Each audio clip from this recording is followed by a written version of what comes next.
우리를 죄악 가운데에서 구원해 주신 살아계신 하나님, 주님의 은혜에 감사를 드립니다. 또 구원받은 이후에 지금까지 또 저희들과 동행하시며 또 저희들을 도와주신 은혜도 감사를 드립니다. 2021년 새해가 시작이 됐습니다.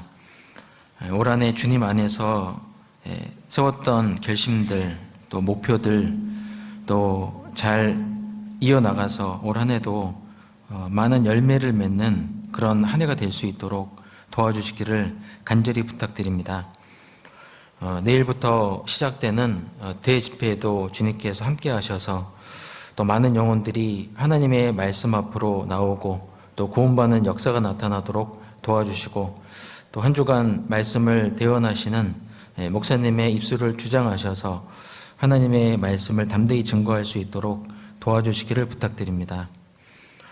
또 해외 여러 지역에서 복음을 우리 전하고 있는 선교사님들과 또 어려운 여건 속에 신앙생활하고 있는 우리 해외교회 형제 자매들 또 주께서 도와주시기를 원합니다. 또 있는 그 자리에서 최선을 다하고 또 큰 구원의 역사가 나타날 수 있도록 인도해 주옵소서. 오늘 또 이렇게 귀한 주일 코로나 거리두기 단계가 완화가 돼서 저희들 함께 교회당에 와서 하나님의 말씀을 들을 수 있도록 해주심을 감사드립니다. 이 시간도 주께서 역사하셔서 우리 말씀을 듣는 모든 형제 자매님들의 마음 문을 여시고 하나님의 말씀을 깨달을 수 있도록 인도해 주옵소서. 오늘 또 여러 가지 피치 못할 사정으로 함께하지 못한 우리 성도님들 계십니다.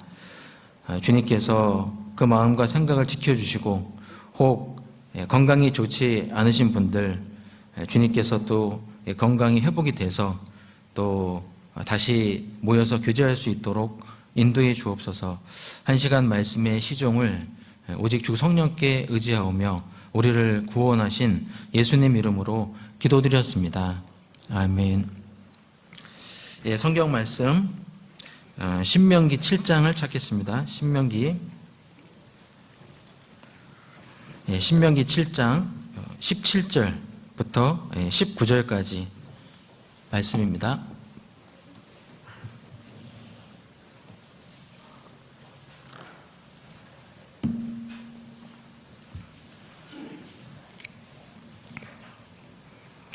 신명기 7장 17절에서 19절까지 다 같이 읽겠습니다.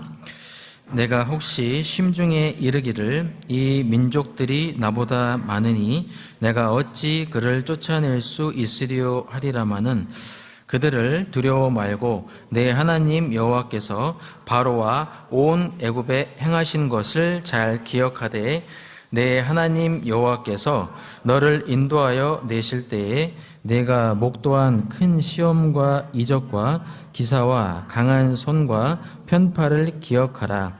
그와 같이 내 하나님 여호와께서 내가 두려워하는 모든 민족에게 행하실 것이요. 부활하신 예수님께서는 제자들에게 중대한 사명을 맡기셨습니다. 너희는 온 천하에 다니며 만민에게 복음을 전파하라. 아버지께서 나를 보내신 것 같이 나도 너희를 보내노라. 이렇게 말씀을 하셨고 예수님께서 십자가에서 죽으셨지만 그렇지만 복음을 전할 사람, 전도자가 없다면 이뤄진 영혼들을 하나님 말씀 앞으로 인도할 수 없을 겁니다. 자, 그래서 복음을 전하는 일은 예수님의 제자들이나 또 전도인들이나 선교사들만 하는 것이 아니고 구원받은 모든 그리스도인들에게 하나님께서 맡기신 엄숙한 명령이자 사명이라고 할 수 있습니다. 그래서 오늘은 내일부터 시작되는 올해 전도 집회를 앞두고 우리가 전도에 필요한 정말 기본적인 사항들을 시간이 허락하는 대로 몇 가지만 좀 말씀을 드리려고 합니다. 시작하면서 읽었던 말씀처럼 전도를 위해서 기억해야 될 것들이 잘 많이 있습니다. 이스라엘 백성들에게도 하나님께서 잘 기억하라고 주님께서 베풀어 주신 그 이적, 하나님의 역사를 잘 목도하고 기억하라고 이렇게 말씀하고 계신 것처럼 우리도 전도를 위해서 기억해야 될 것들이 많이 있는데 오늘은 몇 가지만 좀 말씀을 드려보겠습니다.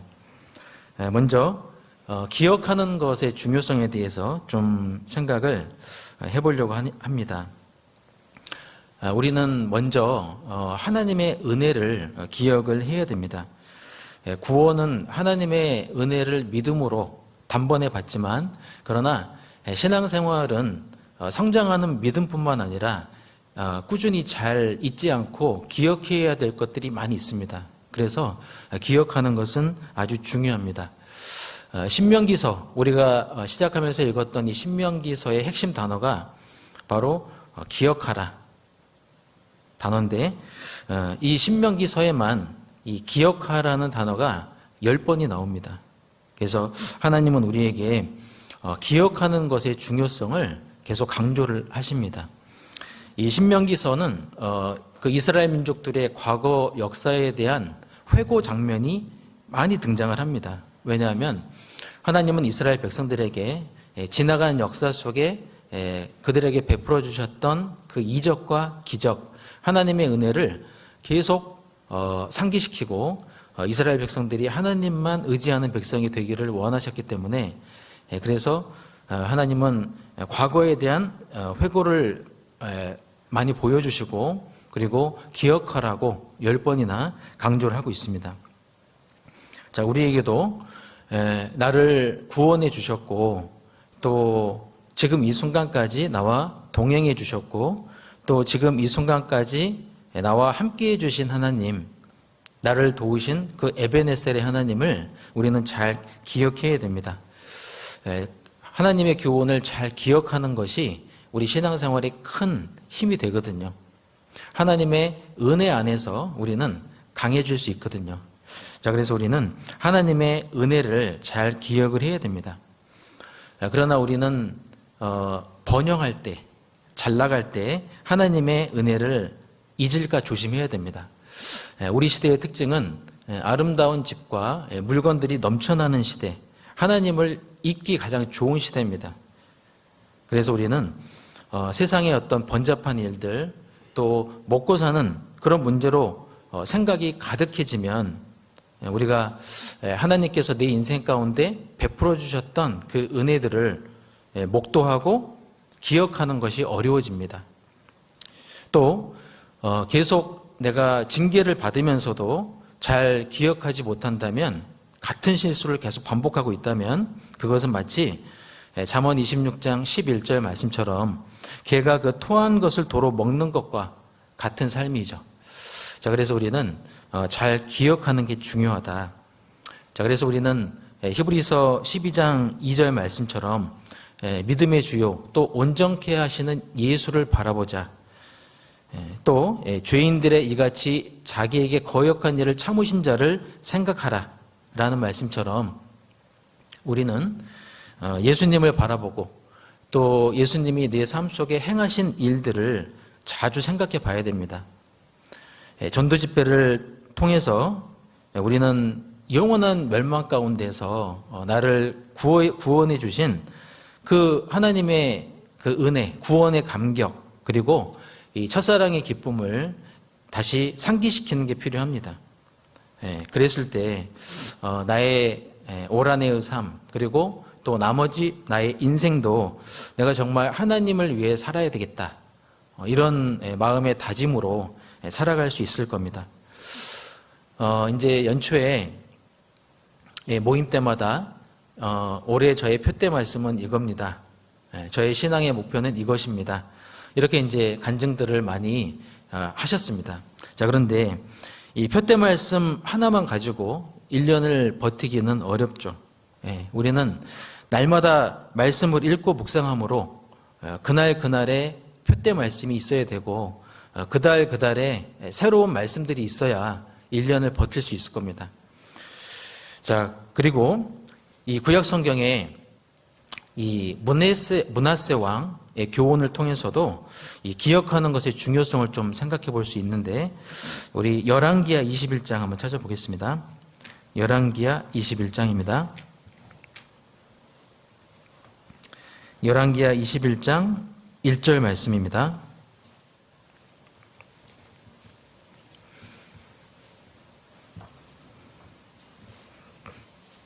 열왕기하 21장 1절. 네, 1절만 같이 한번 읽어보겠습니다. 므낫세가 위에 나아갈 때에 나이 12세라 예루살렘에서 55년을 치리하니라. 그 모친의 이름은 헵시바더라. 네. 이 히스기야 왕 잘 아시죠? 이 히스기야 왕은 그 아들의 이름을 지을 때 므낫세라고 지었습니다. 므낫세. 자, 그런데 원래 이 므낫세는요, 이 요셉의 장자의 이름이 므낫세였습니다. 요셉이 그 애굽 생활을 하면서 그동안에 당했던 그 과거의 고통스러웠던 그 세월을 모두 잊어버렸다는, 그 형들이 나한테 잘못했던 거, 그런 것들을 잊어버렸다는 의미로 그 장자의 이름을 므낫세라고 지었거든요. 그런데 실제로 요셉은 그 애굽의 총리가 된 이후에 자기에게 상처를 주었던 모든 사람들, 형뿐만 아니라 또 보디발의 아내, 그들의 그 죄까지도 다 용서를 했거든요. 잘못을 잊고 확실하게 용서를 했습니다. 요셉은 용서의 사람이었습니다.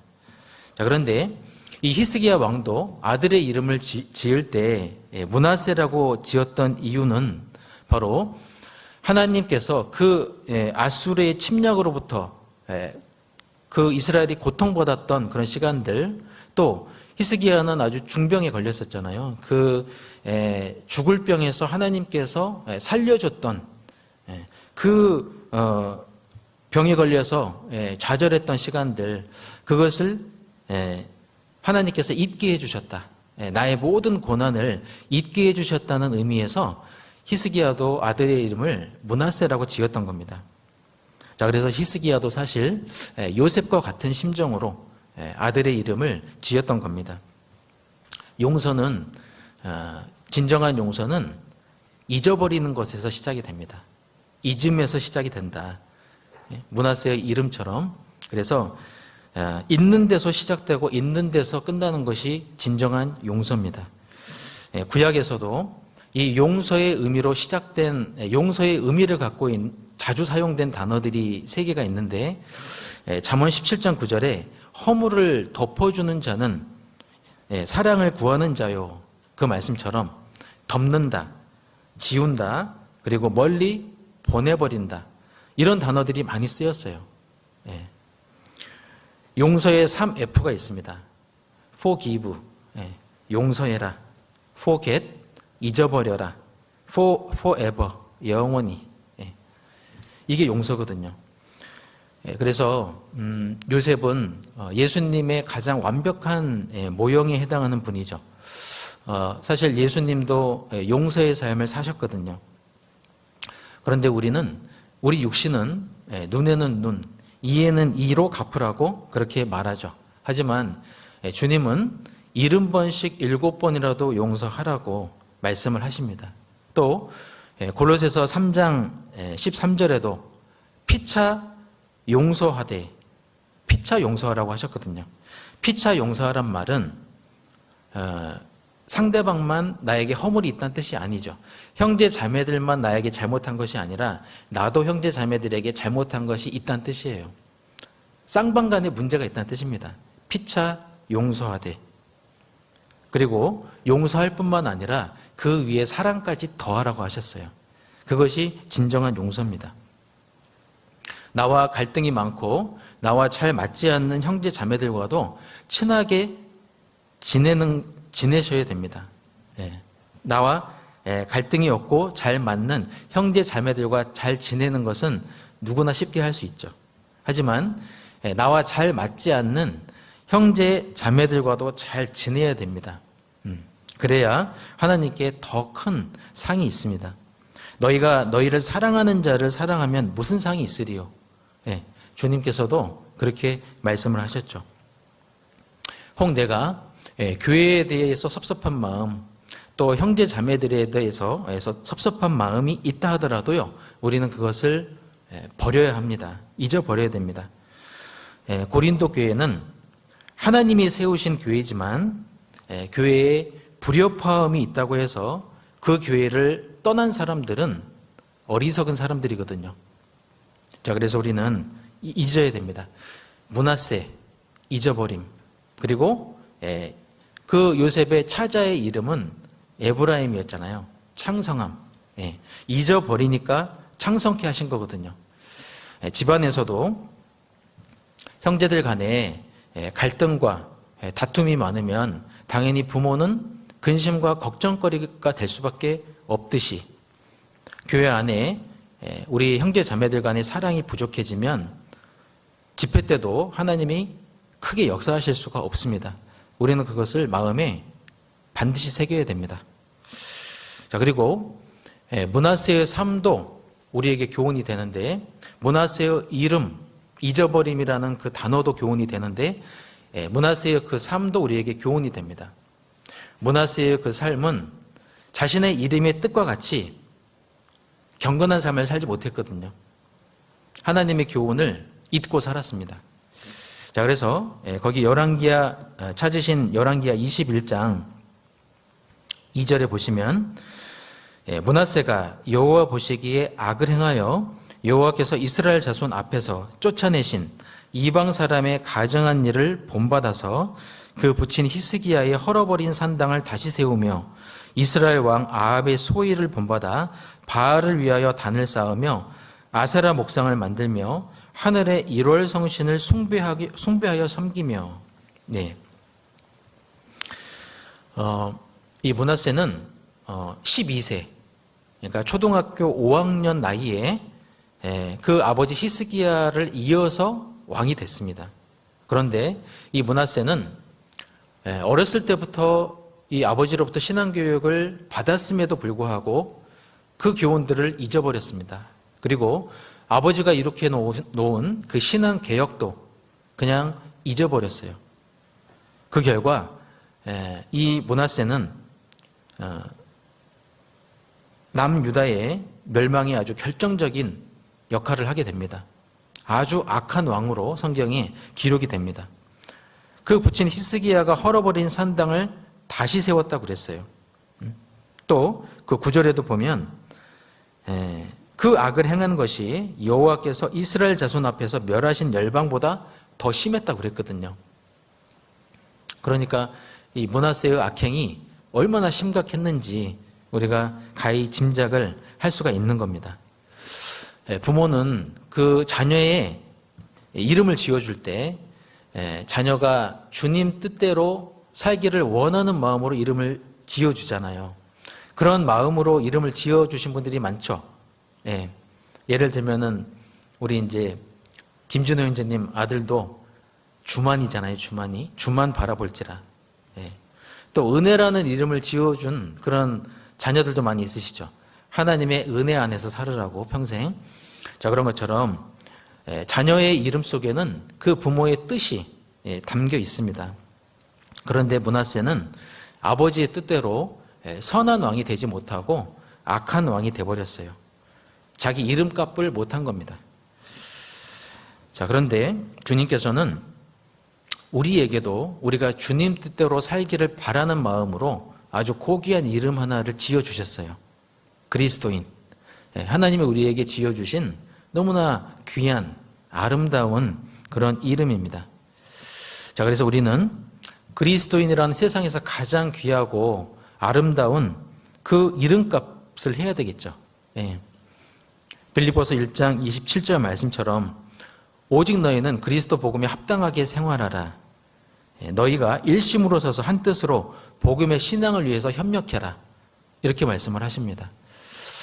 하나님이 지어주신 이름 뜻대로 우리가 이번 한 주간 집회가 있는 이번 한 주간은 정말 복음을 위해서 일심으로 같은 마음으로 같은 목적을 이루기 위해서 연합하는 그런 한 주간이 되어야 된다는 겁니다.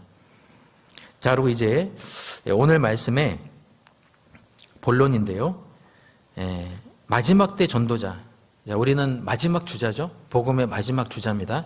이 마지막 때 전도자, 마지막 주자가 반드시 기억해야 될 것들이 있습니다.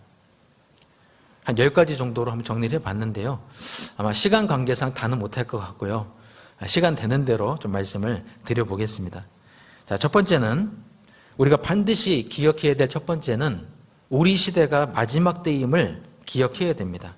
우리 시대는 마지막 때예요. 우리 거기 찾으신 열왕기하 21장 12절입니다.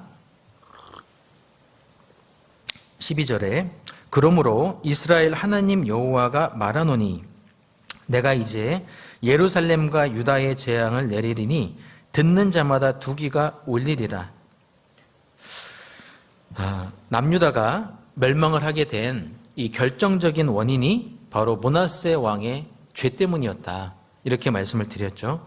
자, 그래서 하나님은 이 유다와 예루살렘의 재앙을 내리시는데 그 재앙이 얼마나 끔찍했던지 두 귀가 울리리라. 므낫세 왕의 그 하나님 앞에 잘못 때문에, 그 범죄 때문에 그 백성들의 두 귀가 울릴 것이다. 아주 그런 무서운 재앙의 경고를 하신 겁니다. 두 귀가 울린다는 표현은 구약 성경에 자주 등장하는 경고의 표현입니다. 두 귀가 울리리라. 그 재앙이 너무나 무섭고 두렵고 끔찍해서 소름이 끼칠 정도로 무서운 하나님의 심판을 의미하는 겁니다. 두 귀가 울리리라. 자, 그렇다면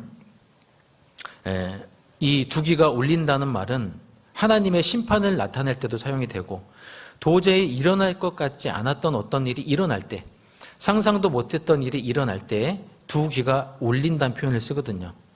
자, 그렇다면 앞으로 두 귀가 울리고 진동할 일은 무엇일까? 바로 예수님이 공중재림하실 때 휴거 사건이 있을 겁니다. 그때 휴거에 대한 이야기를 들었던 사람들의 귀가 얼마나 울리겠습니까? 아마도 엄청난 충격의 도가니에 빠질 겁니다. 예수님이 공중재림하실 때 두 귀가 울릴 거예요. 세상 사람들의 귀가. 또 말세가 됨에 따라서 우리의 이 두 귀를 진동시키는 일들이 요즘 자주 생기죠. 그것이요, 이 마지막 때로 치닫고 있다는 아주 확실한 증거입니다. 반인륜적인 살인 사건들, 동성 연애의 합법화, 동성혼의 합법화, 또 낙태의 합법화, 간통죄 폐지, 또 지구촌 곳곳에 일어나는 기상이변, 그리고 팬데믹, 코로나의 전 세계적인 확산, 자, 이런 것들이 우리 시대에 두 귀가 울릴 일들이에요. 하나님이 지금 우리의 두 귀도 울리고 계신 겁니다. 요즘 이스라엘과 중동 국가들 간에 이 정식 수교를 체결하는 국가들이 늘어나고 있습니다. 자, 이것도 우리의 두 귀를 울릴 만한 사건이죠. 이스라엘이 79년에 이집트, 또 94년에는 요르단과 정식 수교를 했고요.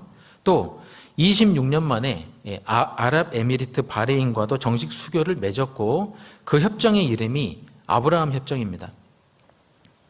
아브라함은 유대교와 이슬람교의 공통 조상이죠. 그래서 아브라함이라고 이름을 붙인 거예요. 아브라함 협정. 자, 그런데 이 아랍국들과의 수교에 중요한 역할을 한 사람이 바로 트럼프 대통령입니다. 물론 이제 지금은 자리에서 물러났죠. 트럼프가 뭐라고 말했냐면 아랍국의 맹주인 사우디아라비아도 아마 곧 이스라엘과 협정을 맺게 될 것이다. 그런 말을 했고, 또 트럼프의 사위인 제러드 쿠슈너, 그 백악관 손인 고문도 유대인이잖아요. 그 사람도 뭐라고 말했냐면 아랍 국가 22곳, 22개 국가가 곧 이스라엘과 모두 수교를 맺을 것이다. 그 가능성은 100%다. 그런 말을 했거든요. 언론을 통해서. 자, 이런 우리 주변에 지금 일어나고 있는 세계 정세를 봐도 정말 우리 시대에 정말 주님께서는 우리의 두 귀를 울리고 계시구나. 성경 말씀대로 세상이 지금 돼가고 있구나. 예언의 성취. 우리의 두 귀가 지금 울리고 있는 겁니다. 마지막 때 징조들은 하나님께서 우리를 깨우시는 닭 울음소리 같은 겁니다. 그 베드로가 예수님을 3번 부인하고 닭이 3번 울었잖아요. 이 베드로는 예수님을 부인하고 난 후 닭 울음소리가 들릴 때마다 자신이 했던 그 잘못이 계속 기억이 났을 거예요. 하나님은 마지막 때 우리를 일깨우기 위해서 이런 징조들을 지금 보여주고 계세요. 마치 닭 울음소리처럼 우리의 두 귀를 울리시기 위해서입니다. 그래서 우리는 이번 집회가 우리에게 마지막 기회가 될 수 있다는 그런 심정으로 최선을 다해야 되겠죠.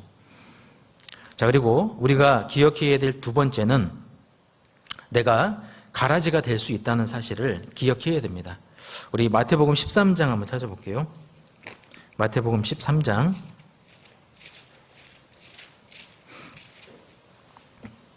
마태복음 13장 24절입니다.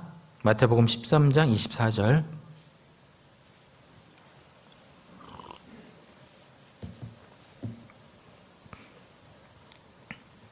24절부터 제가 읽어드리겠습니다.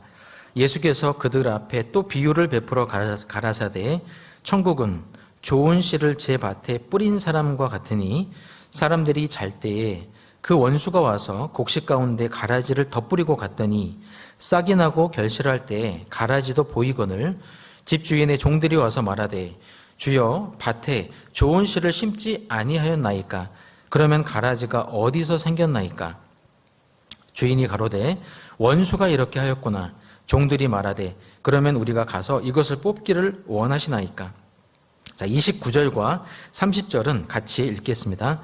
주인이 가로되 가만두어라 가라지를 뽑다가 곡식까지 뽑을까 염려하노라 둘 다 추수 때까지 함께 자라게 두어라 추수 때에 내가 추수꾼들에게 말하기를 가라지는 먼저 거두어 불살에게 단으로 묶고 곡식은 모아 내 곡간에 넣으라 하리라.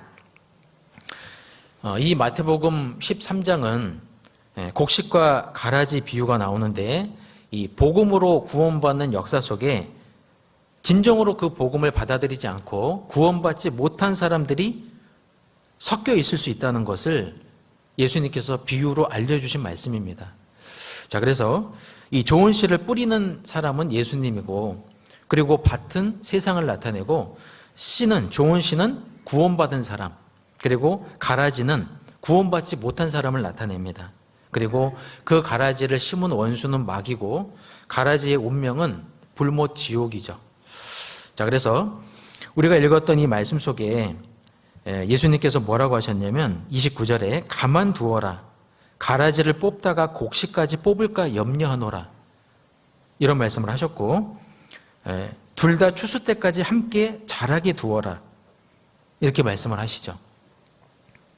자, 구원받은 여부를 인간이 오판할 수 있다는 겁니다. 주님은 다 알고 계세요. 하나님은 정확하게 알고 계십니다. 그러나 인간은 누가 곡식인지 가라지인지 잘 구별할 수 없다는 것을 지금 말씀하고 계신 거예요. 신약성경에 14권을 기록한 사도 바울도 거짓 형제들로부터 위험을 당했다라는 말씀이 있죠. 자, 이 말은 사도 바울조차도 그 거짓 형제들이 진짜 형제들이다, 참 형제다, 구원받은 사람들이라고 생각했던 겁니다. 사실은 아닌데. 자, 그래서 주님 오시는 날 가라지같이 여겨졌던 사람이 들림 받을 수도 있고요. 또 곡식 같았던 사람들이 이루어지는 일도 있을 거예요. 그러면 우리는 어떻게 할 것인가? 간증으로 쉽게 그 사람의 구원을 단정 지어서는 안 됩니다. 또 자라게 두어라는 말씀처럼 기다리는 게 필요해요. 잘 눈여겨보셔야 됩니다. 특히 환난이나 시험이 주어질 때 그 믿음이 어떠한지를 잘 살펴야 돼요. 그때 확연히 드러나게 돼 있습니다. 그리고 마태복음 13장에도 그 4가지 마음밭의 상태를 비유한 말씀이 나오는데 그 중에 돌밭 같은 마음 상태가 있죠. 처음에 말씀을 들을 때는 기쁜 마음으로 받는데 뿌리가 없으니까 구원받은 믿음이 없으니까 조금만 어려움이 생기면 고난이 닥치면 그냥 세상으로 가버립니다. 원래 믿음이 없었던 겁니다. 그리고 사도행전 8장의 마술사 시몬도 처음에는 전심으로 따라갔다고 그랬습니다. 믿고 따라갔다고 했는데 그런데 결국 가짜였어요. 모조품 믿음이었던 거예요. 또 마태복음 25장에 10처녀 비유가 나오는데 그중에 미련한 5처녀는 재림을 기다렸던 사람들이죠. 그러니까 겉으로는 구원받았던 것 같아요. 겉으로는. 그런데 정작 구원받는 믿음이 없었어요. 예. 기름은 안 갖고 갔거든요. 신랑을 맞으러 갈 때 성령이 없었던 사람들이에요. 자, 그러므로 우리 각자가 믿음에 있는가 시험하고 확증하셔야 돼요. 너희 자신이 믿음에 있는가, 너희 자신이 믿음에 있는가 시험하고 확증하라. 예수 그리스도께서 너희 가운데 계신 것을 알지 못하느냐? 그렇지 않으면 너희는 버리운 자니라. 그 고린도후서 13장 5절 말씀처럼 우리는 이번 한 주간 정말 주님께 내가 기쁘시게 할 것이 무엇인지를 스스로 시험해 보세요. 정말 내가 내 구원이 확실한가? 진지하게 한번 생각해 보세요. 교회는 나오고 있지만 정말 내 믿음이 확실한지를 생각해 보시라고요. 왜? 마지막 때니까. 내가 가라지가 될 수 있다는 것을 기억하셔야 돼요. 그리고 세 번째, 우리가 반드시 기억해야 될 것은 간절함이 사람을 살린다는 것을 기억해야 됩니다. 간절함이 사람을 살린다. 이 세상에서도 도저히 불가능할 것 같은 그런 상황에서 간절함 때문에 상황이 반전되는 경우가 있잖아요. 간절함이 있었기 때문에 죽어갈 사람을 살리기도 하고, 간절함이 있었기 때문에 돈을 잃을 수도 있었는데 돈을 되찾기도 하고, 간절함이 있었으니까 불합격할 것 같았는데 시험에 합격하기도 하고, 이 세상에서도 정말 간절한 마음이 있으면 상황이 반전될 때가 있거든요. 전도는 간절한 마음으로, 긍휼히 여기는 마음으로 하셔야 됩니다. 성경에서도 간절함으로 하나님의 그 은혜, 복을 받은 사례들이 정말 많이 소개가 되고 있죠. 예수님께서 마가복음에 중풍병자 비유를 하셨잖아요. 우리 마가복음 2장 한번 찾아보겠습니다. 마가복음 2장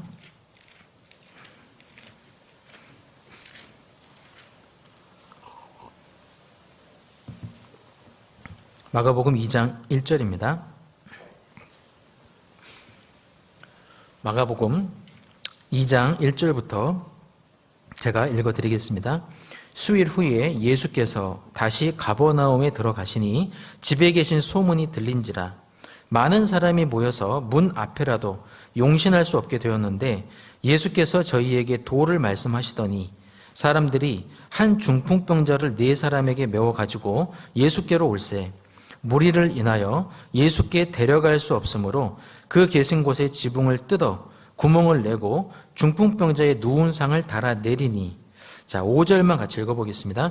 예수께서 저희의 믿음을 보시고 중풍병자에게 이르시되 소자야 내 죄사함을 받았느니라 하시니. 한 중풍병자를 살리기 위해서 이 왔던 4사람은 예수님이 계신 집으로 들어갈 수 없게 되니까 결국은 어떤 행동을 했냐면 지붕을 뜯어내고 이 중풍병자를 그 지붕 아래로 달아내려서 결국 살리는 그런 기적이 일어났습니다. 예수님은 그들의 믿음을 보시고 그 중풍병자를 고쳐주셨거든요. 지붕을 뜯어내고 중풍병자의 누운 상을 달아내렸다. 전도할 때 가장 먼저 우리가 가져야 될 마음은 이 4사람처럼 정말 영혼을 긍휼히 여기는 마음, 지옥 갈 영혼들을 불쌍히 여기는 마음, 이것이 있어야 됩니다. 긍휼히 여기는 자는 긍휼히 여김을 받는다고 그랬거든요. 내가 먼저 이뤄진 영혼들을 긍휼히 여기고 교회가 전도하는 일에 적극적으로 참여한다면 아직 구원받지 않은 우리 식구들도 구원받을 수가 있어요. 긍휼히 여기는 사람이 긍휼히 여김을 받거든요. 그게 또 가족 전도의 비결이 되는 겁니다. 주 예수를 믿으라. 그리하면 너와 내 집이 구원을 얻으리라. 구원받는 믿음뿐만 아니라 신앙생활에 필요한 믿음을 또 말하는 거예요. 주 예수를 믿으라. 그러면 하나님은 그 결과로 너와 내 집이 구원을 얻으리라. 우리 식구들을, 사랑하는 사람들을 하나님이 건져주세요.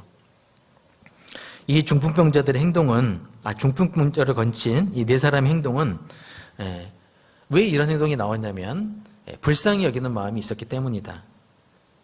자, 그래서 체면도 따지지 않았죠. 저 사람들 뭐해? 사람들이 막 손가락질 할 수도 있었잖아요. 이상한 행동을 하네. 그런데 그런 거 사람들의 시선 그런 거 의식하지 않고 체면도 그냥 생각하지 않고 무조건 사람을 건지는 데만 집중을 한 겁니다.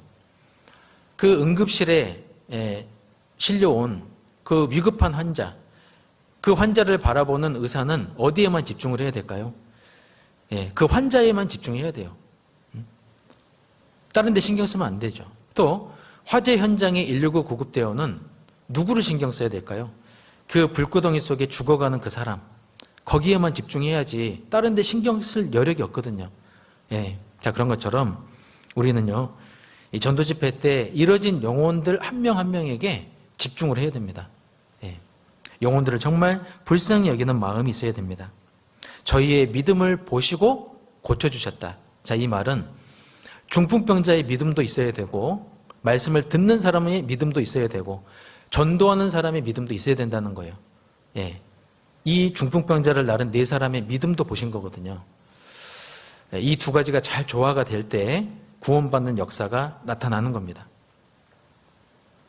또 구약에 보면 그 미디안의 대군을 무찔렀던 기드온, 이 기드온도요, 그 간절함이 아주 대단했던 사람이에요.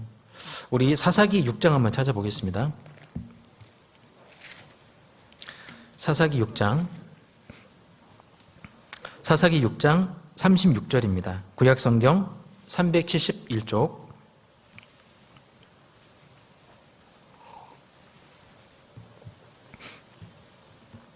사사기 6장 36절부터 제가 읽어드리겠습니다. 기드온이 하나님께 여짜오되 주께서 이미 말씀하신 같이 내 손으로 이스라엘을 구원하려 하시거든 보소서 내가 양털 한 뭉치를 타작마당에 두리니 이슬이 양털에만 있고 사면 땅은 마르면 주께서 이미 말씀하신 같이 내 손으로 이스라엘을 구원하실 줄 내가 알겠나이다 하였더니 그대로 된지라. 이튿날 기드온이 일찍이 일어나서 양털을 취하여 이슬을 짜니 물이 그릇에 가득하더라. 기드온이 또 하나님께 여짜오되 주여 내게 진노하지 마옵소서. 내가 이번만 말하리이다 구하옵나니 나로 다시 한번 양털로 시험하게 하소서. 양털만 마르고 사면 땅에는 다 이슬이 있게 하옵소서 하였더니 이 밤에 하나님이 그대로 행하시니 곧 양털만 마르고 사면 땅에는 다 이슬이 있었더라. 이 기드온의 300용사 잘 아시죠? 이 기드온은 미디안 대군과의 이 전투를 앞두고 하나님께 그 승리에 대한 확실한 표징을 구했습니다. 하나님 저에게 좀 증거를 보여주십시오. 제가 이 대군을 이길 수 있는 300용사로 이 정말 작은 숫자로 이 미디안의 대군을 이길 수 있다는 좀 표징을 확실한 증거를 보여주십시오. 표징을 2번이나 구하고 있거든요. 자, 보통 사람은요 자꾸 물어보면 부탁하면 상대방이 싫어할 것을 알기 때문에 한두 번 말하다가 멈추죠. 상대방이 싫어하는 건 나도 싫거든요. 그런데 기드온은 계속 구했어요. 한 번 구하고 또 한 번 구하고 한 번만 더 하나님 제가 표징을 구할게요. 그런데 하나님은 귀찮아하지 않으셨죠. 그 기드온이 구했던 표징 2번을 확실하게 다 이루어 주셨거든요. 양털과 이슬, 이슬이 양털에만 있고 사면 땅이 마르게 해달라. 또 반대로 이슬은 내리지 않고 사면 땅에 양털에 이슬이 맺히지 않고 사면 땅에만 이슬이 내리게 해주십시오. 이 두 가지의 표징을 하나님은 그대로 이루어 주셨습니다. 그리고 기드온은 거기서 용기를 얻고 승리가 확실하구나 확신을 얻고 실제 전투에 나갔고 큰 승리를 거두게 됩니다. 자, 우리는 사실 이 기드온보다 더 확실한 표징을 갖고 있습니다. 예수님의 죽으심과 부활. 기드온은 예수님의 죽으심과 부활을 못 봤거든요. 그러나 우리는 예수님의 죽으심과 부활이라는 확실한 표징을 가지고 있어요. 그거보다 확실한 게 있을까요? 또 한 가지 표징은 우리 시대의 특징입니다. 예언의 성취를 다 보는 시대. 우리 시대 같은 시대를 살았던 사람들이 없었어요. 지금 역사 속에. 이 하나님의 예언의 말씀이 다 성취된 시대를 우리는 살아가고 있거든요. 자, 그래서 우리는 이것이 너무나 명백하기 때문에 우리는 담대해질 수 있습니다. 기드온보다 우리는 훨씬 표징이 많은 거예요. 그래서 우리는 담대한 마음으로 복음을 전해야 되겠죠. 자, 그리고 네 번째, 우리가 기억해야 될 것은 전도할 때 내부의 적이 있고 외부의 적이 있음을 반드시 기억하고 잘 이겨내야 됩니다. 내부의 적, 어떤 것들이 있을까요? 부끄러움, 두려움, 낙심과 낙담. 이런 것들이 우리의 전도를 갈아먹는 아주 강력한 적들이에요. 내 안에 있는 적들. 사람을 두려워하는 마음이 있으면 절대 전도가 잘 되지 않거든요. 자, 그래서 사도 바울도 복음을 증거하는 그 자신을 부끄러워하지 말라고 그렇게 말씀하시죠. 디모데후서 1장 8절에 주의 증거와 주를 위하여 갇힌 자 된 나를 부끄러워 말고 오직 복음과 함께 고난을 받으라. 그렇게 말씀하고 있습니다. 예수님께서는 복음 전도를 하러 다니실 때 낙담하지 않으셨다고 성경에 나오죠. 이사야 42장 한번 찾아볼까요? 이사야 42장 3절.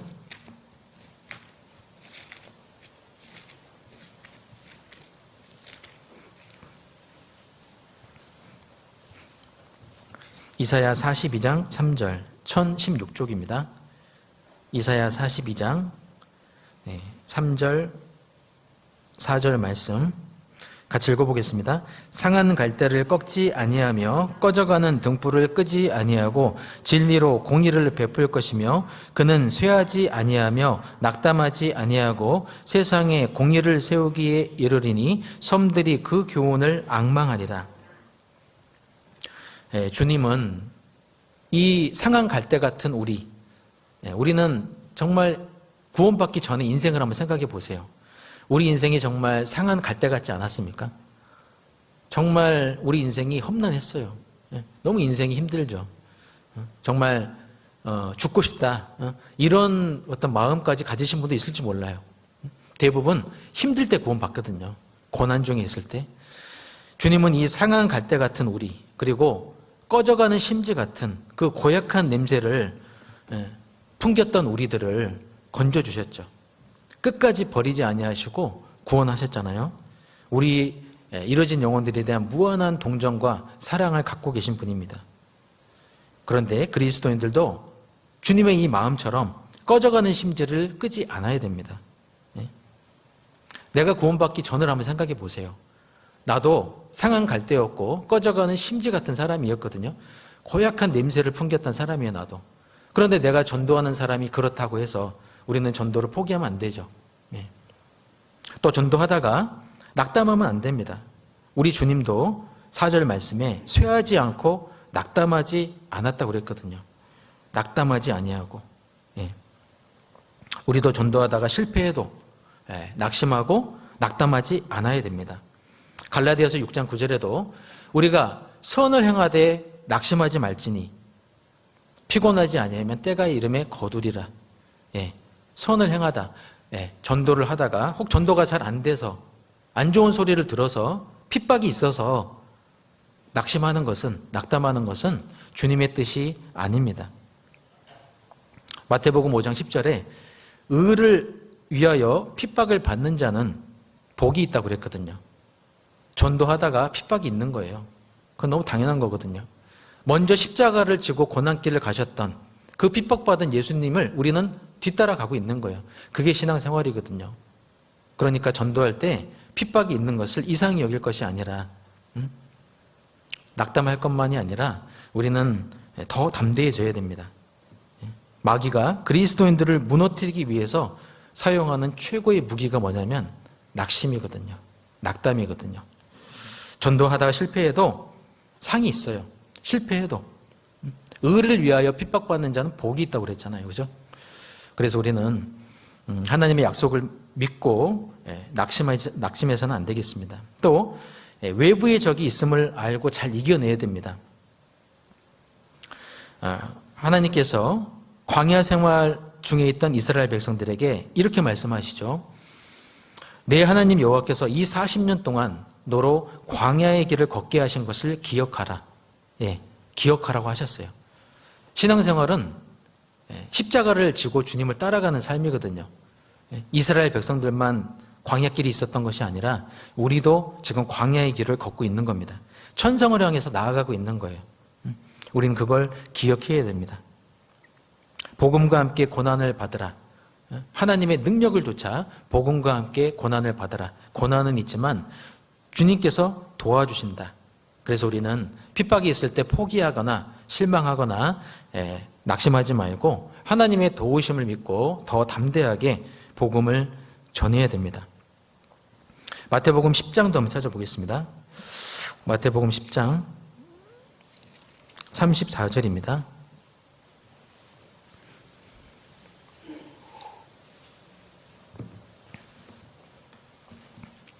마태복음 10장 34절부터 제가 읽어드리겠습니다. 내가 세상에 화평을 주러 온 줄로 생각지 말라. 화평이 아니요 검을 주러 왔노라.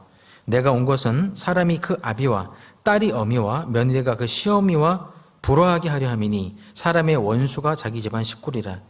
아비나 어미를 나보다 더 사랑하는 자는, 우리 37절 38절은 같이 읽어볼까요?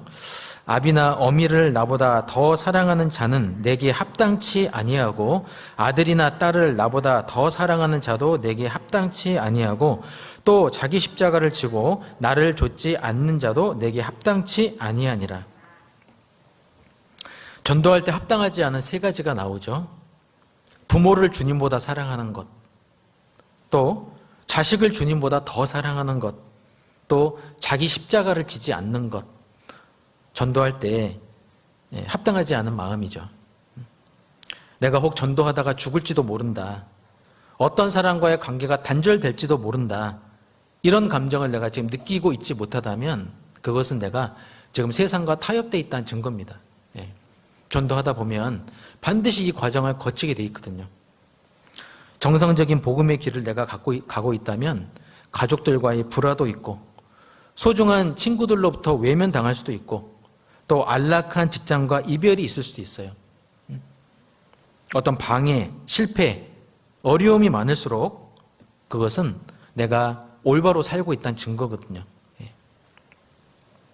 주이시 파운데이션이라는 그 미국에 사는 유대인이 있었는데 이 사람은 구원을 받은 사람입니다. 그래서 이 사람은 구원을 받고 자기 부모님부터 전도를 하려고 전도를 시작했어요. 그런데 이 아버지가 전도하려고 하니까 주먹으로 확 때렸어요, 아들을. 그리고 그 아버지가 아들이 정신 이상자라고 하면서 감옥에까지 집어넣으려고 했습니다. 그래서 정신감정을 한번 의뢰를 했거든요. 아들도 정신감정 받고 아버지도 정신감정 받고 누가 잘못됐는지 한번 가려보자. 정신감정을 받았습니다. 그런데 오히려 아버지가 이상하다는 결론이 나왔어요. 그래서 그 아이를 풀어주니까 아버지가 화가 나가지고 아이를 집 밖으로 내어 쫓아 보내버렸습니다. 그런데 이 사람은요, 비록 집 밖에 쫓겨나는 신세가 됐지만 나중에 방송으로 전도하는 사람이 돼가지고 유대인들에게, 그 예수님을 믿지 않는 유대인들에게 많이 복음을 전했고 결국은 아버지가 구원을 받게 됩니다. 혈육과의 관계, 인정은 중요하지만 그러나 복음보다 앞설 수는 없죠. 내가 인정에 치우치지 않는다면 나의 사랑하는 남편, 아내, 그리고 자식, 부모님, 당장은 반대해도 결국은 구원을 받을 수가 있습니다. 자, 그리고 다섯 번째 우리가 기억해야 될 사실은 불신자의 마음을 사야 전도가 되는 것을 기억해야 됩니다. 마음을 사는 게 중요합니다. 전도를 하는 사람은 귀가 울려야 되지만 불신자는 마음이 울려야 되거든요. 감동을 받아야 되거든요. 그래야 전도가 됩니다. 디모데후서 3장에 보면 마지막 때 사람들이 짓는 죄들이 있잖아요. 그 중에 하나가 뭐냐면 자기를 사랑하거든요. 돈을 사랑하고 자긍하고 교만하고 감사함이 없고 무정하다는 특징이 있어요. 마지막 때 사람들의 특징이. 우리 시대는요, 사랑이 식어가는, 인정이 메말라가는 시대입니다. 그래서 이런 시대에 좋은 전도 방법은 작은 호의를 베푸는 겁니다. 뜻밖의 호의를 베푸는 거예요. 어떤 식사 자리를 마련을 한다든지, 또 그 사람이 어떤 생일 같은 기념일을 챙겨준다든지, 아니면 선물을 준다든지. 인정이 메마른 시대다 보니까 뜻밖의 호의를 받게 되면 처음에는 막 손살에 치고 의도적으로 다가오는 것을 알면서도 사실 고마워하거든요. 그 마음은. 표현은 안 하지만. 네. 자, 그래서 잠언 19장 6절에도 너그러운 사람에게는 은혜를 구하는 자가 많고 선물 주기를 좋아하는 사람마다 친구가 되느니라. 우리는 너그러운 사람이 돼야 돼요. 불신자들 앞에서도 그렇고 구원받은 가정들에게도 그래야 됩니다. 교회 안에서도 너그러운 사람이 되셔야 돼요. 베푸는 사람이 되어야 됩니다. 주는 자가 받는 자보다 복되다고 그랬거든요, 성경에. 더욱 믿음의 가정들에게 할지니라.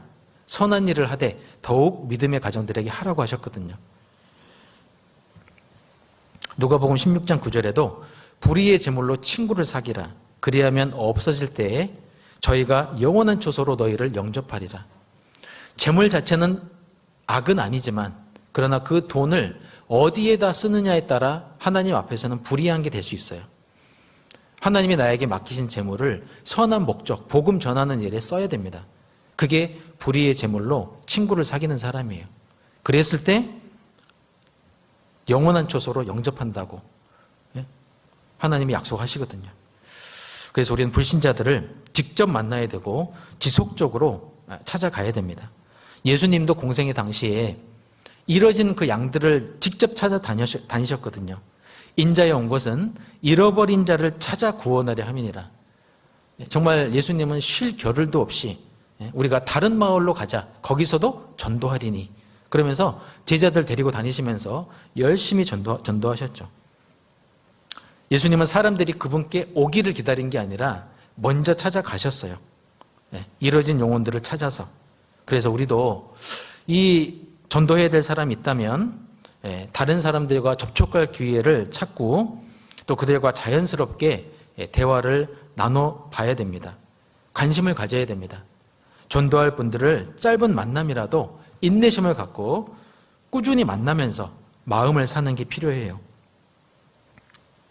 듣든지 아니 듣든지, 때를 얻든지 못 얻든지 그런 마음으로 지속적으로 해야 됩니다. 이 뇌성마비 판매왕 빌포터 아시죠? 자, 이 사람은 그 꾸준함, 인내함의 중요성을 우리에게 잘 교훈을 해주는데, 이 빌포터는 어렸을 때 뇌성마비 장애를 안고 태어났습니다.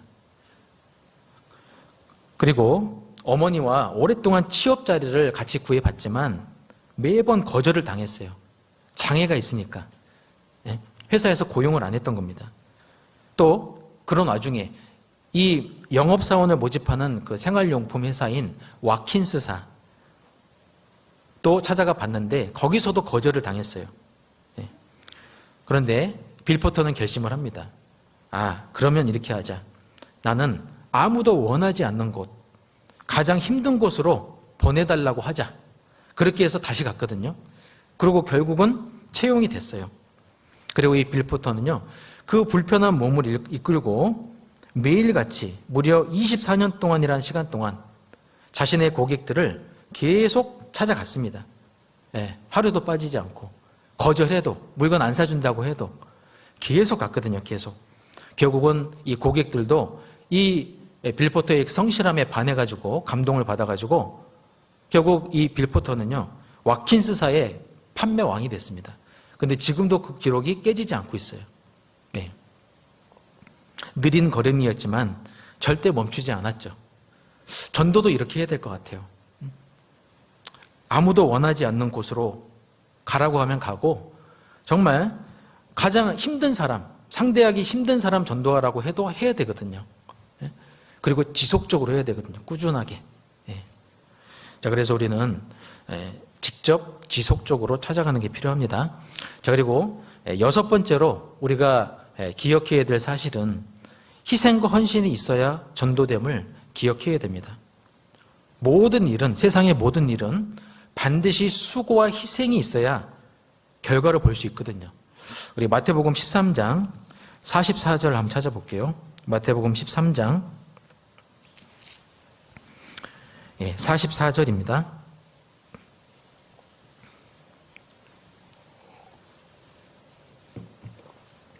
마태복음 13장 44절에서 46절까지 말씀인데요. 같이 읽어보겠습니다. 천국은 마치 밭에 감추인 보화와 같으니 사람이 이를 발견한 후 숨겨두고 기뻐하여 돌아가서 자기의 소유를 다 팔아 그 밭을 샀느니라. 또 천국은 마치 좋은 진주를 구하는 장사와 같으니 극히 값진 진주 하나를 만남에 가서 자기의 소유를 다 팔아 그 진주를 샀느니라. 이 마태복음 13장에는 여러 가지 비유들이 나오는데 밭에 감추인 보화 비유가 나오고 또 진주를 구하는 장사 비유가 나오죠. 자, 이 두 비유는 희생의 중요성을 교훈해주고 있습니다. 성경에서 밭은 세상을 나타내죠. 또 사람은 예수님을 나타내고 인자는 예수님을 나타내고 여기서 밭에 감추인 보화는 사람들의 영혼을 나타내는 겁니다. 자, 그래서 자기 소유를 다 팔아 그 밭을 샀단 말은 예수님께서 자신의 목숨까지 바치셔서 세상을 구원하고 주님 것으로 만드셨다, 그런 뜻이죠. 또 좋은 진주를 구하는 장사는 진리를 구하는 사람을 말하는 겁니다. 극히 값진 진주 하나는 예수님으로 말미암아 완성된 복음을 말하는 거예요. 복음은 보배고 진주죠. 예. 너희가 이 보배를 질그릇에 가졌으니, 우리는 질그릇 같은 육신이지만 우리 안에 복음이라는 보배를 담고 사는 사람이잖아요. 자기의 소유를 다 팔아 그 진주를 샀느니라. 어떤 희생을 치르더라도 복음을 자기의 것으로 만들 뿐만 아니라, 그게 이제 구원받는 거죠. 또 복음을 위해서 자기의 모든 것을 희생하는 것, 그게 전도죠. 우리는 이런 마음으로 해야 돼요. 천국은 보화와 같고 진주인데 자기의 소유를 다 팔아 그 진주를 산 사람처럼 복음을 위해서는 올인해야 되거든요. 한 진주를 발견하고 헌신한 사람들, 모세, 사도 바울, 초대교회 성도들, 그리고 D.L. 무디 같은 많은 복음의 전도자들이 있었어요. 진주를 발견하고 자신이 먼저 구원을 받고 자신의 삶을 던진 사람들, 헌신한 사람들, 그들이 있었기 때문에 나도 구원을 받은 거예요. 복음의 선진들이 있었거든요. 요한복음 12장 24절에 한 알의 밀이 땅에 떨어져 죽지 아니하면 한 알 그대로 있고 죽으면 많은 열매를 맺느니라. 한 알의 밀이 죽지 않으면 절대 열매를 맺을 수 없다고 하셨어요. 그것이 생명 탄생의 비결입니다. 생명이 탄생하려면 반드시 어머니의 해산의 수고가 따르듯이 먼저 구원받은 사람들의 희생과 수고가 있을 때 복음은 힘있게 전해지는 겁니다. 전도는 절대 희생과 헌신, 수고와 번거로움이 없으면 안 됩니다. 한 알의 밀이 땅에 떨어져 죽는 심정으로 우리도 그렇게 복음을 전해야 됩니다. 내 시간도 드리고, 일주일, 그 전도 집회하는 일주일은 어떤 분들은 일주일 그냥 휴가를 내버립니다. 회사에. 그런 분도 있어요. 자기 시간도 올인하고, 또 물질도 드리고, 물질에 대한 희생도 있어야죠. 집회를 위한 특별헌금도 해야 되고, 또 봉사도 나와서 하셔야 되고, 그런 것들이 다 필요해요. 한 영혼을 살리기 위해서. 사도 바울도 고린도서 11장에 보면 수고를 넘치도록 했다고 그랬죠. 수고하고 애썼다고 그랬거든요. 우리가 아무리 수고를 한들 주님이 십자가에서 한 수고, 사도 바울이 한 수고에 비한다면 우리는 진짜 아무런 수고를 하고 있지 않은 거예요. 사실 그분들 앞에서. 그죠? 우리의 수고는 너무 부끄럽습니다. 사실. 자, 그래서 C.T. 스터드가 이런 말을 했다고 하죠. 예수님께서 나를 위해서 죽으셨다면 내가 그분께 바칠 너무 큰 희생이란 없다. 오직 그리스도를 위해서 한 일만 영원히 남을 것이다. C.T. 스터드도 그 말을 했거든요. 세상 만사가 자기가 한 수고에 대해서 관씌워집니다. 시편 65편 11절에 주의 은택으로 연사에 관씌우시니 그런 말씀이 있죠. 우리가 1년 동안 한 수고에 대해서 하나님은 반드시 은혜와 영광으로 갚아주시겠다는 거예요. 세상 일도 자기가 한 수고에 대한 대가를 받는데 하물며 그리스도인이 성실하게 산다면 하나님께서 관을 씌워주시지 않겠습니까? 그 결과를 보게 해 주실 거예요. 눈물을 흘리며 씨 뿌리는 자는 기쁨으로 거두리로다.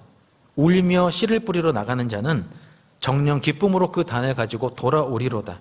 시편 126편 5절 6절에 그런 말씀처럼 우리는 눈물을 흘리며 씨 뿌리는 한 주간이 되어야 됩니다. 전도할 때는 거리가 멀다 해도 가야 되죠. 원거리 전도. 요한 웨슬레는 세계는 나의 교구다. 나의 일터다. 이렇게 말을 하고 무려 50년 동안 말 타고 다니면서 전도를 했는데 지구를 10바퀴 돌 정도의 거리를 전도를 하면서 다녔어요. 아무리 멀어도. 우리 형제 자매님들도 그렇게 사시죠. 아무리 멀어도 내가 퇴근하고 2시간, 3시간 걸리는 거리에 누군가가 말씀을 듣게 된다면 갑니다. 매일같이. 2시간, 3시간씩 고속버스 타고 내려가요. 우리 집회할 때도 최근에 그런 분들이 있었잖아요. 막 울산에서도 오고, 막 포항에서도 오고, 매일같이 오시거든요. 또, 새벽 전도도 해야 돼요. 때로는. 우리 최근에 31구역의 자매님들이 새벽 전도 하셨잖아요. 새벽 6시에 나오셔가지고, 말씀을 듣게끔 하려고, 막 눈 비비면서, 나오셔가지고, 교회 초인종을 누르시더라고요. 깜깜한 밤에. 그러니까 결국 말씀을 끝까지 잘 들으시잖아요. 그래서 전도는 수고와 헌신이 필요합니다. 그런데 왜 헌신하는 사람이 적을까요? 빌립보서 2장 21절에 저희가 다 자기 일을 구하고 그리스도 예수의 일을 구하지 아니한다 그랬거든요. 다 자기 일에 바쁘거든요. 그러니까 주님의 일을 구하지 않습니다. 2001년 9월 11일 그 이슬람 테러리스트들이 미국의 뉴욕 센터, 무역센터 건물을 비행기가 충돌해서 무너뜨린 일이 있었잖아요. 그때 그 텔레비전을 보던 어떤 사람이 인터뷰를 하던 중에 이런 말을 했답니다. 세상에서 가장 헌신된 사람들은 이슬람 군본주의자들이다. 이런 말을 했거든요. 우리도 한번 이 말을 한번 생각해 볼 필요가 있어요. 그들의 헌신의 방향은 잘못됐지만 그러나 그들의 헌신의 깊이, 열정, 우리는 그거는 교훈받을 수 있죠. 자기 몸을 그냥 불사른 거예요. 그죠? 비행기로 그냥 충돌해 버리잖아요. 그죠? 우리는 복음을 위해서 내 몸을 던져야 되거든요. 그렇게. 그리고 7번째 우리가 기억해야 될 사실은 나의 삶이 본이 돼야 전도가 된다는 것을 기억해야 됩니다. 내 삶이 본이 돼야 된다. 이 인도의 그 힌두교의 지도자였던 마하트마 간디 잘 아시죠? 이 간디도요 사실은 기독교로 개종을 아주 심각하게 고민한 적이 있었답니다. 그런데 간디는 이렇게 말을 했어요. 그리스도인들만 아니었다면 나는 그리스도인이 됐을 것이다. 이런 말을 했대요.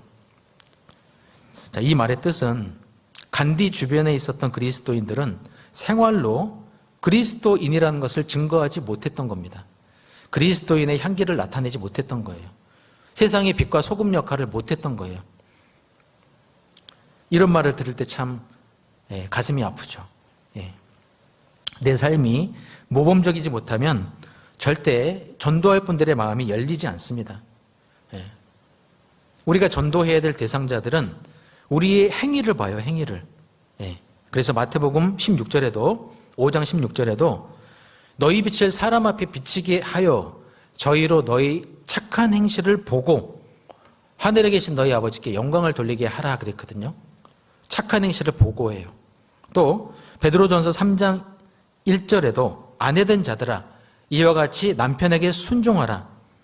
혹 도를 순종치 않는 자라도 말로 말미암지 않고 그 아내의 행위로 말미암아 구원을 얻게 하려 함이니 너희의 두려워하며 정결한 행위를 봄이라 그랬어요.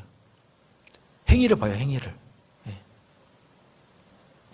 그래서 그리스도인의 변화된 삶이 아주 효과적인 전도 방법입니다. 내 삶이 그리스도인의 향기가 되어야 되고 그리스도인의 편지가 되어야 돼요.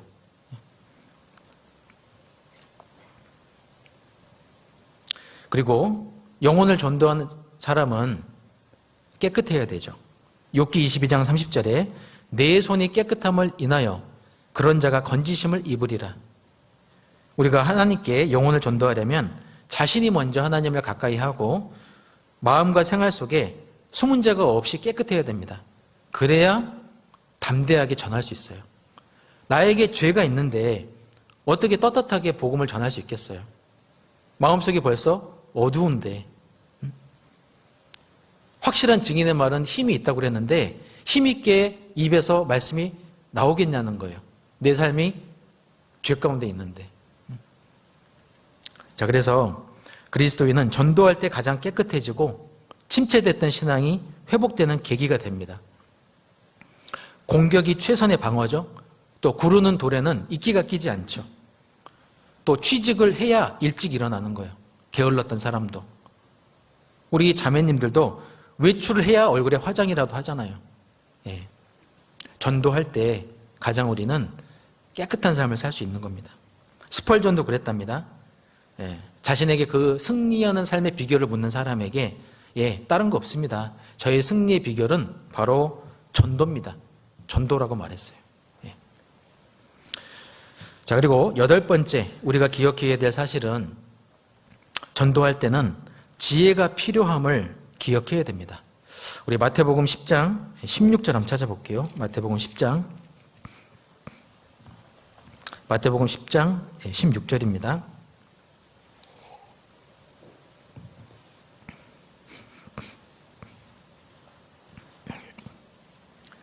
네, 같이 읽겠습니다. 마태복음 10장 16절 같이 읽겠습니다. 보라, 내가 너희를 보냄이 양을 이리 가운데 보냄과 같도다. 그러므로 너희는 뱀같이 지혜롭고 비둘기같이 순결하라. 예. 자, 우리는 주님께서 제자들을 이 세상에 전도자로 파견하셨던 것처럼 우리도 세상에 파견된 파수꾼이고 전도자잖아요. 너희는 뱀같이 지혜롭고 비둘기같이 순결하라고 말씀하셨어요. 뱀같이 지혜로워하라. 그 사단 마귀가 에덴 동산에서 하와를 넘어뜨렸을 때 사용했던 지혜, 그런 지혜가 우리에게도 전도할 때 필요합니다. 전도할 때는 어떤 것이 최고의 지혜냐? 전도하는 방식이 중요한데 교회 중심으로 전도해야 됩니다. 하나님은 교회를 통해서 일하시거든요. 우리 마태복음 2장 넘기셔서 마태복음 13장 47절도 한번 찾아보겠습니다. 마태복음 13장 47절 47절에서 50절까지 말씀인데요. 제가 읽겠습니다. 또 천국은 마치 바다에 치고 각종 물고기를 모으는 그물과 같으니 그물에 가득함에 물가로 끌어내고 앉아서 좋은 것은 그릇에 담고 못된 것은 내어 버리느니라. 세상 끝에도 이러하리라. 천사들이 와서 의인 중에서 악인을 갈라내어 풀무불에 던져 넣으리니 거기서 울며 이를 갈림이 있으리라. 자, 이 말씀 속에 47절에 천국은 마치 바다에 치고 각종 물고기를 모으는 그물과 같다라고 했죠. 이 마태복음 13장에 아까 말씀드렸던 비유 중에 한 가지가 그물 비유입니다. 그물 비유는 전도할 때 연합의 필요성을 우리에게 교훈해 줍니다. 바다는 세상이죠. 그리고 낚시는 개인 전도를 말합니다. 낚시. 그리고 그물 던지는 것은 집단적인 전도를 말하는 겁니다. 주님은 거듭난 성도들을 도구로 사용하셔서 개인적인 전도나 또는 교회를 통한 집단적인 전도를 통해서 사람을 건지세요. 그런데 전도는 단독으로 하는 것보다 교회가 연합해서 하는 것이 훨씬 의미가 있고 효과적입니다. 전도 집회는 뭐냐? 그물 던지는 거예요. 내가 지금까지 개인적으로 낚시를 하면서 낚시질로 개인 전도를 해 오셨다면 전도 집회 때는 그것을 모으는 시간입니다. 그물 던져서 한꺼번에 많은 고기를 건지는 거예요. 집회 때.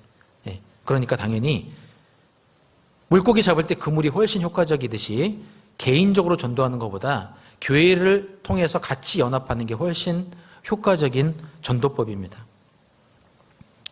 거듭난 성도들은 주님과 교회와 연합해서 바다라는 세상에 그물을 던져서 죽어가는 사람들을 살리는 일을 하는 거예요. 요한복음 15장 5절에도 나를 떠나서는 너희가 아무것도 할 수 없음이라 그랬거든요. 주님의 몸된 교회를 떠나서는 우리가 그리스도인다운 삶을 살 수가 없어요.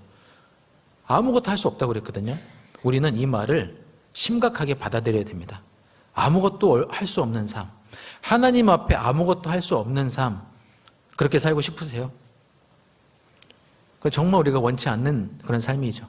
그러면 어떻게 하셔야 되냐면 주님을 떠나시면 안 돼요. 교회를 떠나시면 안 됩니다. 전도할 때도 같이 하셔야 돼요. 그래야 하나님이 더 크게 역사하십니다. 초대교회 성도들 같은 경우도 날마다 마음을 같이 해서 성전에 모이기를 힘쓰니까 그게 원인이 돼서 날마다 구원받는 사람을 더하게 하셨어요. 원인이 되는 날마다가 있고 결과가 되는 날마다가 있죠. 예. 원인이 되는 날마다는 모이는 것이고 결과가 되는 날마다는 하나님의 구원의 역사죠. 그래서 우리는 자주 모여서 교제하고요. 또 간증도 형제 자매들의 간증을 귀 기울여 들으세요. 전도하는 그 상황들 들으면서 막 기도가 되잖아요. 그래서 우리는 함께 전도하는 그 지혜가 필요합니다. 자, 그리고 전도할 때 접근 방법, 좋은 방법은 접촉점을 찾으라. 그리고 전도하실 분의 성향과 관심사를 파악하라. 물고기를 잡을 때 낚시와 그물을 던지잖아요. 그 어부는 여러 가지 기술들을 병행하거든요. 여러 가지 방법을 동원해서 물고기를 많이 낚으려고 하거든요. 물고기의 생태를 잘 알아야 되듯이 전도자는 그 불신자의 성향이라든지 심리 상태라든지 그들의 소원, 그들이 갖고 있는 약점 등을 잘 알고 있어야 돼요. 파악하고 있어야 됩니다. 어느 곳에 몰려드는지, 어떤 때 잘 몰려드는지 알아둘 필요가 있어요. 예수님의 전도법이 그랬거든요. 예수님은 전도하실 때 질문을 많이 활용하셨습니다. 질문은 아주 좋은 전도 방법 중에 하나입니다. 상대방과의 접촉점을 만들 수 있고 상대방의 영적인 상태를 파악하는 데 도움이 돼요. 또 예수님은 공생의 당시에 그 물가, 요즘 세상 물가가 얼마 정도 되는지, 그리고 세상 돌아가는 소식도 잘 알고 계셨어요. 그러니까 어떻게 말씀하셨어요? 마태복음 10장 29절에 참새 2마리가 한 아사르온에 팔리는 것이 아니냐. 예수님은 물가를 빠삭하게 잘 알고 계셨거든요. 또 누가복음 13장 4절에도 실로암에서 망대가 무너져 치어 죽은 18사람의 그 뉴스를, 최신 뉴스를 알고 계셨어요. 그것을 전도하는 데 활용을 하셨죠. 자, 그런 것처럼 우리 주변에 일어나는 중대한 사건들, 요즘 얼마나 세상이 막 복잡합니까? 날마다 들려오는 소식들이. 자, 그런 것들 내가 잘 파악해 둔다면 어떤 영적인 대화의 실마리를 찾을 수가 있습니다. 접촉점을 만들 수가 있어요. 또 전도할 때 전도 수단은 모든 수단을 동원하라. 스펄전이 그랬습니다. 죄가 되지 않는 범위 내에서 모든 수단을 동원하여 영혼을 건져라 그랬어요. 죄가 되지 않는 범위 내에서는 모든 수단을 동원해라. 가족 간의 인맥이나 정도 활용하고, 때로는 울면서 조르기도 해야 되고, 때로는 선물 공세도 해야 됩니다. 또 필요하면 여행도 모시고 가야 돼요. 제주도 전도 여행, 괌 전도 여행. 우리 교회 안에도 그런 프로그램들 있잖아요. 특히 이제 어르신들 전도할 때 아주 이제 많이 사용하시죠. 이런 어떤 내가 생각할 수 있는 모든 수단과 방법을 동원해야 됩니다. 그게 지혜죠. 그리고 9번째 우리가 기억해야 될 사실은 전도는 성령의 능력으로 된다는 것을 기억하셔야 됩니다. 성령의 능력으로 된다. 그렇다면 우리가 뭘 해야 될까요? 충분히 기도해야 됩니다. 충분히. 느헤미야 아시죠? 이스라엘이 그 바벨론에서 70년 포로 생활을 끝내고 돌아올 때 그 성벽 재건에 앞장섰던 느헤미야 총독. 느헤미야는 기도의 사람이었거든요. 우리 느헤미야 1장 한번 찾아보겠습니다. 느헤미야 1장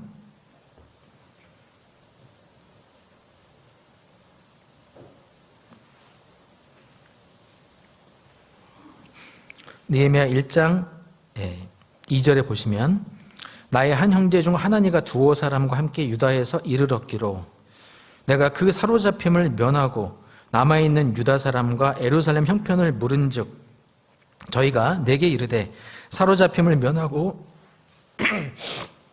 죄송합니다. 목이 갑자기 막혀가지고 남은 자가 그 도에서 큰 환난을 만나고 능욕을 받으며 예루살렘 성은 회파되고 성문들은 소화되었다 하는지라. 자, 4절만 같이 읽어보겠습니다. 내가 이 말을 듣고 앉아서 울고 수일 동안 슬퍼하며 하늘의 하나님 앞에 금식하며 기도하여.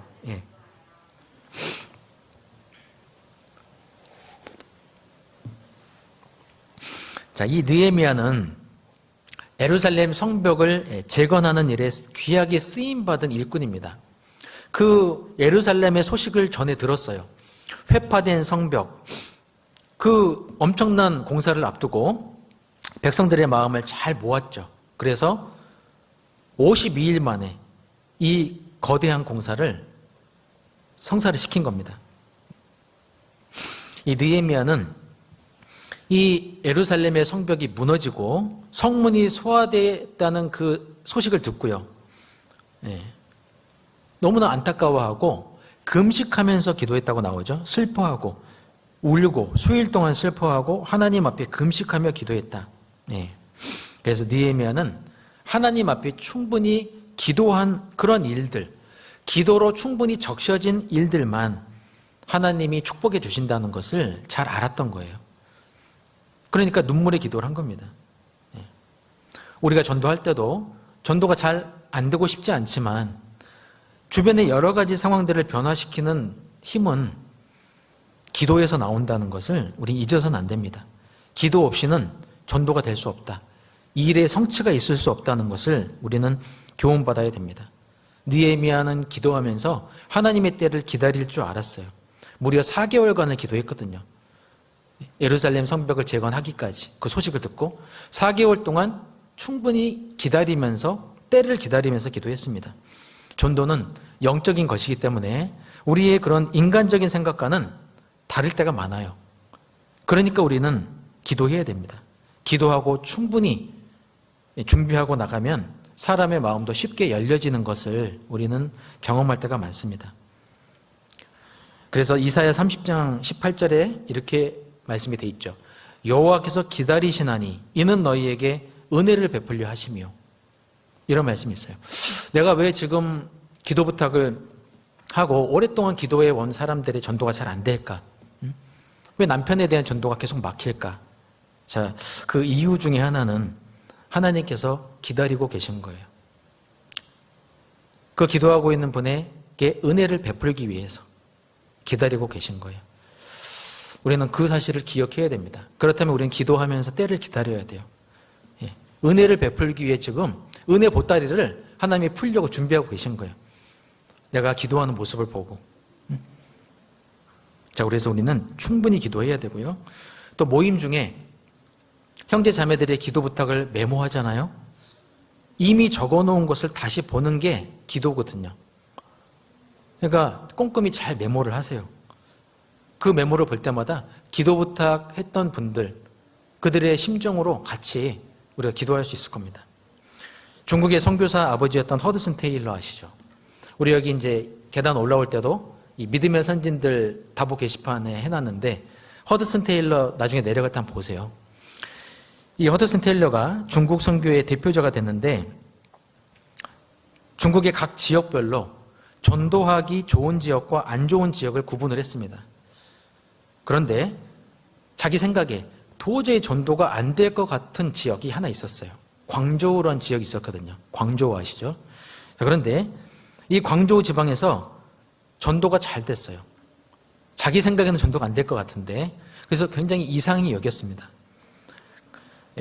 영국에 돌아가서 선교 보고를 하고 돌아오는데 한 분이 이 광저우 지역에 있던 선교사에 대한 이야기를 해줬습니다. 어떤 말을 해줬냐면, 이 선교사는 허드슨 테일러를 위해 단 하루도 빠짐없이 기도를 했다는 이야기를 들었거든요. 그래서 하나님께서 이 광저우 지역을 복음화 시키셨구나, 이걸 알게 된 거예요. 자, 그래서 로마서 15장 30절 말씀에도 너희 기도에 나와 힘을 같이 하여 나를 위하여 하나님께 빌라 그랬거든요. 그래서 우리는요, 전도 집회 때 말씀을 전하는 강사 목사님을 위해서도 기도를 많이 해드려야 돼요. 이 선교사가 허드슨 테일러를 위해 기도해 줬던 것처럼. 그러면 하나님이 또 크게 역사하게 됩니다. 말씀을 전하는 목사님을 위해서도 기도를 많이 해주셔야 돼요. 그리고 하나님의 임재와 능력을 우린 기억해야 됩니다. 하나님의 함께하심과 도우심을 기억해야 된다는 거예요. 여호수아 1장 한번 찾아보겠습니다. 여호수아 1장.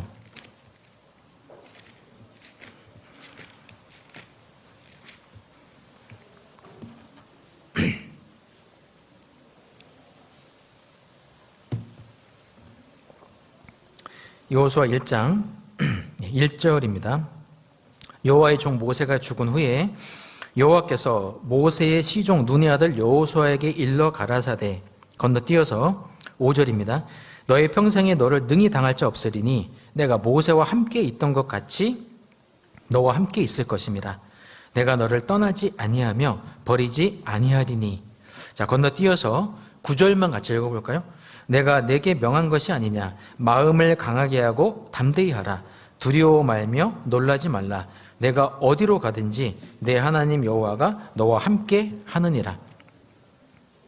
하나님은 그 120세에 죽은 모세의 뒤를 이어서 그 젊은 지도자, 리더 여호수아에게 하나님이 동행해 주시겠다고 분명하게 말씀을 하십니다. 여호수아는 하나님께서 모세와 동행하셔서 어떤 역경과 위기 상황에서도 그 모세를 굳건히 세우신 그 사실을 분명히 옆에서 보고 배웠습니다. 또 하나님은 여호수아에게 함께해 주시겠다는 임재의 약속뿐만 아니라 승리에 대한 약속도 주셨죠. 이렇게 매 순간마다 하나님의 능력을 힘입고 살아가는 그리스도인들에게는 더 이상 이 세상은 두려움의 대상이 되지 못하죠. 자, 그래서 우리는 비록 나에게 주어진 상황이 힘들다고 하더라도 두려워할 필요가 없는 이유는 하나님이 우리보다 앞서 행하시기 때문에 신명기 31장 8절에 여호와 그가 내 앞서 행하시며 너와 함께 하사 너를 떠나지 아니하시며 버리지 않겠다고 하셨거든요. 나를 앞서서 행하시는 분이다. 주님은 대장 같은 분이에요. 내 삶에. 그리고 우리와 늘 함께 하시기 때문이에요. 세상 끝날까지 내가 너희와 항상 함께 있으리라. 부활 승천하신 예수님은 그렇게 마지막으로 약속을 해주셨거든요. 우리도 그런 믿음으로 전도를 해야 됩니다. 주님이 함께하고 계시구나. 또 우리에게 필요한 마음은 믿음이 필요해요. 믿음. 예수님께서 고향에서 많은 능력을 행치 않으셨죠. 그 이유가 뭐냐면 이렇게 말씀하셨어요. 예수께서 저희에게 말씀하시되 선지자가 자기 고향과 자기 집 외에서는 존경을 받지 않음이 없느니라 하시고 저희의 믿지 않음을 인하여 거기서 많은 능력을 행치 않으셨다 그랬거든요. 하나님이 능력을 행치 않으시는 이유가 뭐냐면 전도하는 사람들의 믿음이 없어서요. 아까 그랬죠. 중풍병자를 살렸던 그 믿음, 네 사람의 믿음이었다. 그렇다면 전도하는 사람들의 믿음도 중요하죠. 사람들의 불신, 믿지 않음 때문이었습니다. 하나님은 능력을 어디에 나타내시는지 바로 믿는 자 속에 나타내세요. 믿는 자 속에. 그리고 내 입을 넓게 열라. 내가 채우리라.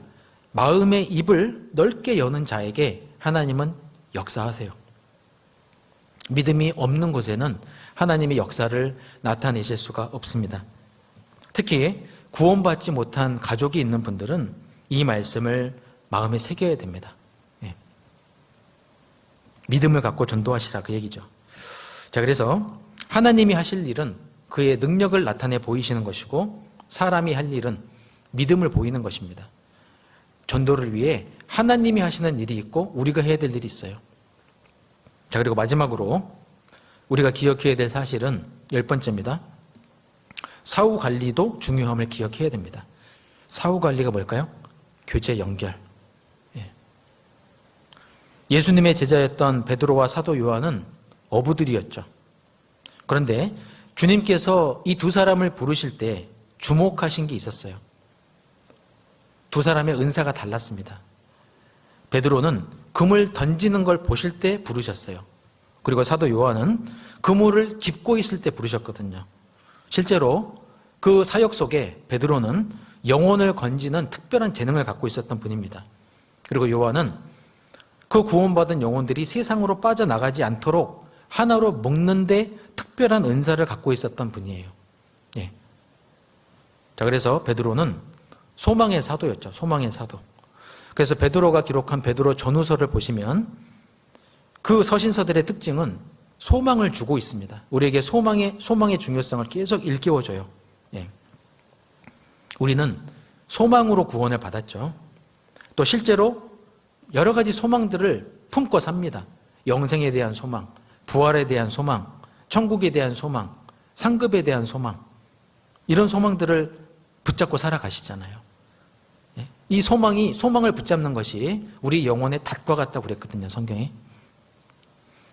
불신자들에게 우리의 소망, 우리가 가진 소망을 이야기해 보세요. 천국에 대한 소망, 구원 간증을 해보세요. 그러면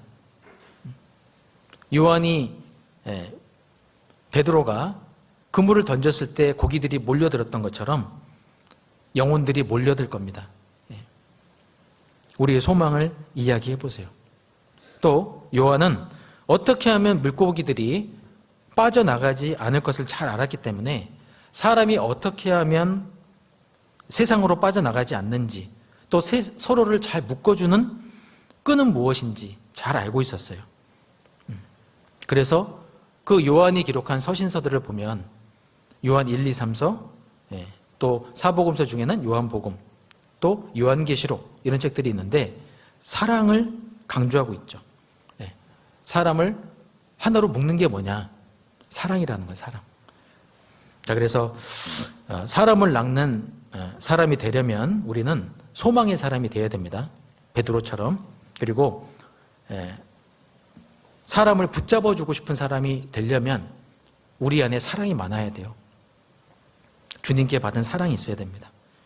교회 안에서는 사람을 구원받게 하는 베드로 같은 일꾼도 필요하고요.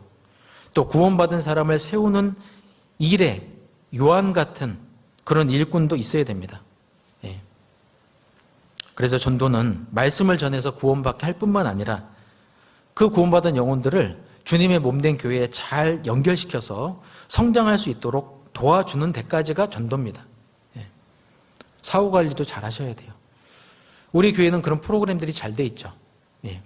영혼을 건지는 프로그램, 성경 강연회, 또 영혼을 세우는 프로그램, 새신자 교육, 새신자 말씀뿐만 아니라 많은 그런 프로그램들이 있잖아요. 그죠?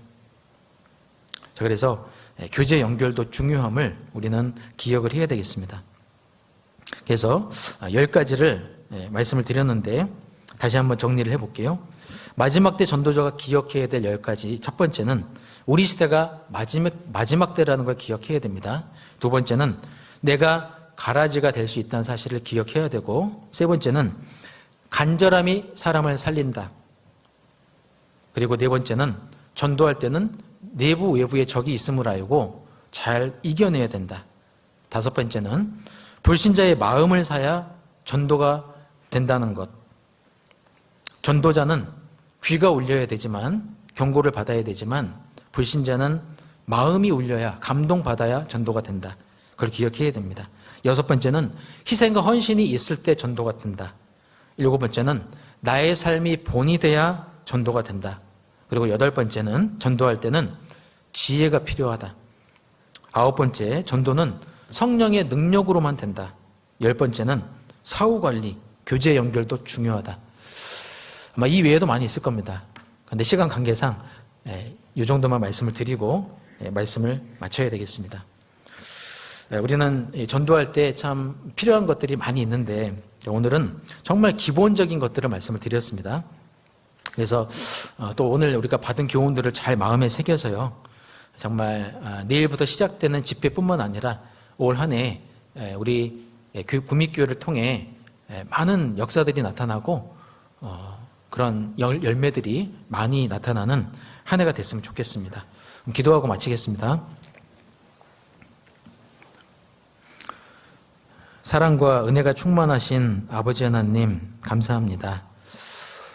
오늘 또 말씀을 통해 우리가 전도자로서 알아야 될 사실들, 또 기억해야 될 것들을 알려주심을 감사드립니다. 정말 저희들의 연약한 육신으로 또 부족한 지혜로 영혼들을 건지고 살리는 일이 너무나 어려움을 절감합니다. 주님께서 함께해 주시고 도와주셔서 이번 한 주간 이 집회를 통해 또 많은 영혼들이 인도가 되고 구원받을 수 있도록 도와주시고 또 올 한 해 우리 구미교회를 통해 많은 역사가 나타나기를 간절히 소망합니다. 그 일에 또 저희들 주님께 쓰임을 받을 수 있도록 전심전력할 수 있도록 인도해 주옵소서. 오늘 남아있는 모든 일정도 주께 의지하오며 우리를 구원하신 예수님 이름으로 기도드렸습니다. 아멘.